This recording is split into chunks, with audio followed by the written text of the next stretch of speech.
got this big boy cane anaesthetised. He's under anaesthetic. Our nurse Vicky is monitoring him. He's doing well at the moment. He's a young chap, and his teeth actually aren't terrible. So he's got minimal wear on the teeth. His gums are reasonably healthy. A tiny little bit of gingivitis, which you can see on the gum margin, that sort of red line there. And then he's got these baby teeth, which are not in good shape, and we're going to sacrifice them because these cannot be salvaged. Yes. Yeah. And you're going to get a proper handover. We're here tomorrow as well if there's any complications. So the things that we want to discuss, Doctor, now is some of the ancillary things that we can support clients with. So you were mentioning that obviously, you know, the castration was principal, but now we know that there is an ingrowing tooth. Front middle. Yeah. That's the only one I know of a problem of. I'll see that. So, and then reoccurring cherry eye profile. Reoccurring, he's had a repaired cherry eye, which looks like it looks like cartilage is prolapsed. Right. Okay. So it does get some streaming, but it gets streaming from both eyes. Yeah. It's just really because I've seen adverts, I wondered if we had a gut bacteria. Sure. Okay, so we can do. So, Doctor, what can we do for this dog today? Well, we can assess his eyes while he's under anaesthetic. We can make sure his tear ducts are patent, because sometimes if tear ducts get blocked, you can end up with tear overflow, which around the eye. His eyes don't look obviously inflamed to me, which I think for this type of dog at this time of year is pretty good. His cherry eye itself, which is obviously a tear gland, is looking reticent, so it's looking nice and calm. It's not looking angry, inflamed, or overly enlarged. So I may be inclined to agree with the assessment of NDSR is if it's not reactive at the moment, monitor and play I don't want them to go under more than need to. It's not a fit. Sure. Yeah. Certainly we can assess the dental situation. I look at that, retain baby tooth, and we'll certainly look to be extracting that today. And we will document this for you, sir, so you can see. All right, okay. Any questions, sir? Any questions? What else was there? No. And this is the sort of fantastic thing when we're having some sort of surgery. We can look at sort of multiple aspects during a health check, lumps, the dental, I think. How often would you say would be prudent for owners to get a dental health check? So dental health check, I think every time the patient comes in for a health assessment, I think we should look at the teeth, and I think every 6 months is a sensible interval to do that. Very healthy. Very healthy, good. So the tooth has come out nicely, not a problem. Yeah, I'll show you the extraction set if you like. He's had 2 teeth extracted. I'm just going to get these tubes out of our way. You can see. Yes. So a little bit of bleeding because we've removed live tissue from the socket, but there we've got a nice gappy smile, and we've got... And if that hadn't been taken out over time, that's how he gets... So any one of a number of things could have happened. He could have ended up with a tooth root abscess. The tooth was a little bit unstable, so he could have had it sort of knocked out and fractured, potentially with a retained root fragment in the socket, and obviously rotting teeth in the mouth can cause generalized illness, so that could have made him feel very unwell in himself. This is Kane's mouth, so it's the right side of the mouth, and this side actually hasn't been scaled yet. And I would say his lower jaw is actually near enough perfect. He's got a tiny little bit of scale along the gum margin, almost unnoticeable, and he's got a little bit more tartar on the upper jaw, but a reasonably healthy mouth overall. So it's quite light work for me, just literally focusing on the gum margin.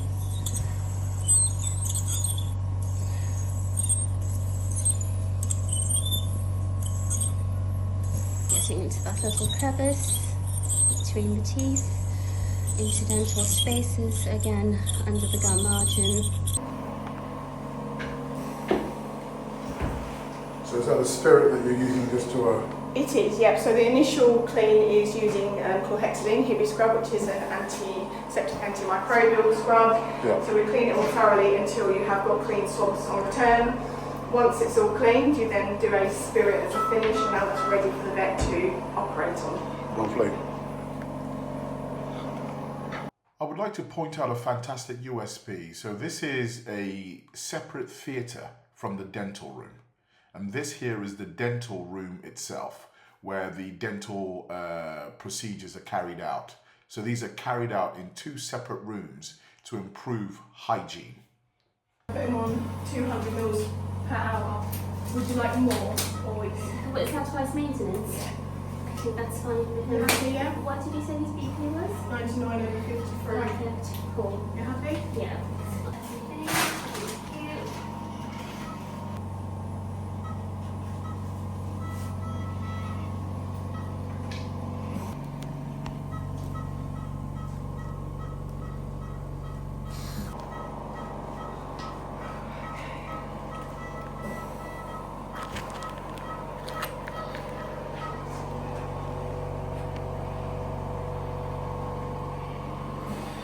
Very, very vascular, and you can see all those tiny blood vessels, and I'm trying to go between them so you don't cause excessive bleeding. So that's his little scrotum. This dog, as we were saying earlier on, had the hormone implant, and I think the testicles are still under the effect of that particular implant, so they're a little bit smaller than what I would expect for the size of dog.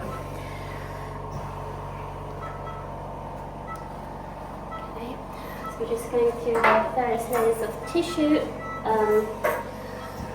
the testicular sheath, so we're going to pull off this fibrous covering.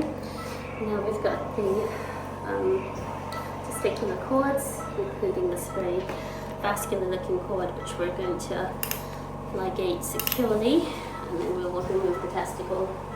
Can I have that suture, please? Yes. Yeah, over 51. You can double his fluids. So 400 per hour. Yeah.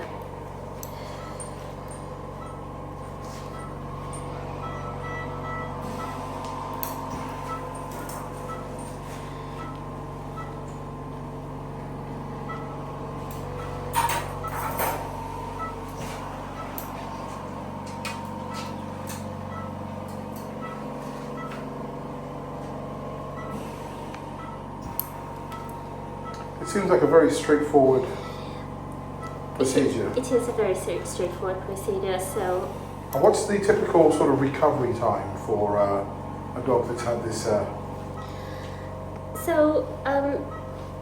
The time for the wound to settle down and for the skin wounds to heal is 10 to 14 days. And during that time, we always recommend a period of rest. So on-lead walking a few times a day for a short period of time, just so we don't disturb the wounds and we allow the wounds to heal and we don't cause any excessive tension on the wounds.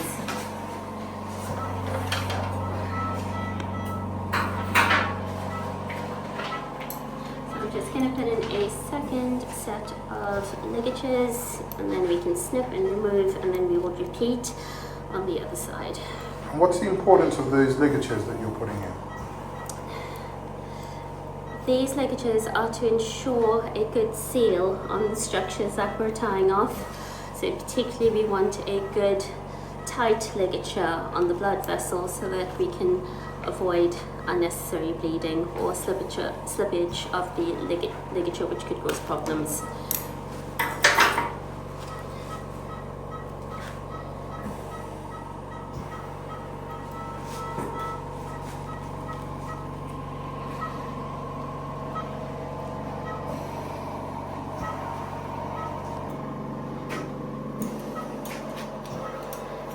So we're now going to take our scalpel and we're going to remove. We'll do this one first. That looks fine. That's okay. And then we're going to do our vascular one. Wow, and that is it. And that is it. And what's the, so when, we're looking at, testicular cancer and, how does, from a glance, how's the health of this particular testicle? Well, this is a young and fit dog, and I would say his testicles are looking to be in quite good shape. Tip-top condition. Tip-top, as they should be. Things we look at are symmetry, heat, shape, texture, so they should have a nice kind of firm but springy feel. So that this particular dogs have the hormone implant, so his aren't feeling quite the way they should, but I think that's because he's obviously had the chemical castration. But yeah, that's a nice healthy looking testicle, so yes. And chemical castrations and this genuine castration, what are the pros and cons? I mean, obviously surgery is a concern. So what's your opinion from a medical point of view in relation to the... So I would say if neutering is something that the clients are absolutely certain about, certain that they want a definitive neutering solution for their dog, I would say go straight to surgery, because obviously it only needs to be done once, and once they've healed, that's the end of it. Chemical castration, I think, does offer the benefit whereby if you don't know how the animal will respond to being neutered, because the chemical castration, although it's not surgery, is actually, it will reduce those hormones down to a very low level, and the effect is for a short period of time as for a surgical castration. So I would say you've got a reversible effect with the implant, and if the clients were ambivalent, so if they didn't know if castration was the right thing for their dog, they can then observe how the dog goes with the surgical, with the chemical castration, and then make a decision on whether to commit to the procedure. So that makes sense. It makes a lot of sense. A question that a breeder may have, a breeder that has several stud dogs, maybe a young stud dog that the hips and elbows haven't been done yet, and accidents happen, and they thought, okay, to be on the safe side while they let the dog mature and do all the health tests, if they were to give the chemical castration, once the value of that subsides, will the dog go back to full function and fertility? Yes, I think the return to full function is a little bit variable, but we say it's between 6 and 9 months, and we would expect a dog who's been subject to the chemical castration to resume full function if the breeders decide to put that dog to work as a stud. Yes. That's very interesting. I didn't know that myself, so that's quite interesting. And also, I'm assuming from a behavioral specialist point of view, when we have dogs that are going into adolescence and we've got these oversurges of hormones, etc., what I'm now thinking is, as a potential principal option, is to get this chemical castration for these young bucks to see where that just helps them calm their hormones until they mature a little bit. So that is also an option. Yes, it can be a very useful management tool, I think, for somebody in that position.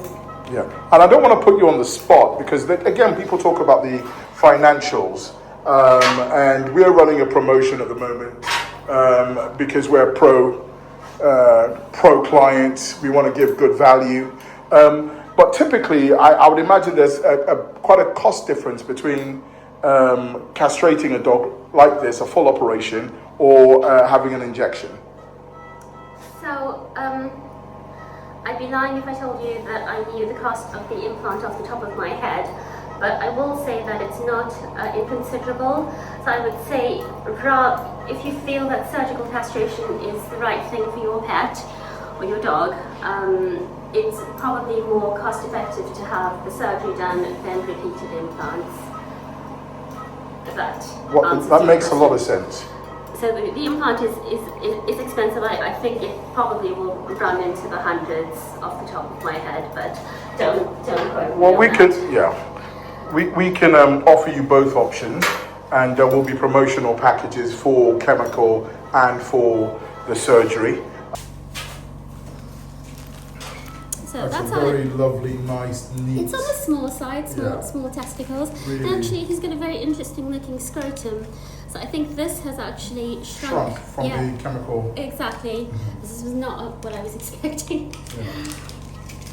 It's a very neat.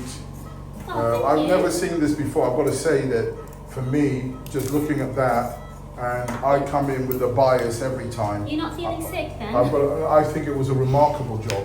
I think that thank those, you. yeah, very neat. I expected that to be double the size. So Oh, yes. I think that I know we couldn't do keyhole surgery, but you know, this is wonderful. So you know, we worry. I think that my client's daughter was also worried, but you see how small the incision area is and how neat this work is.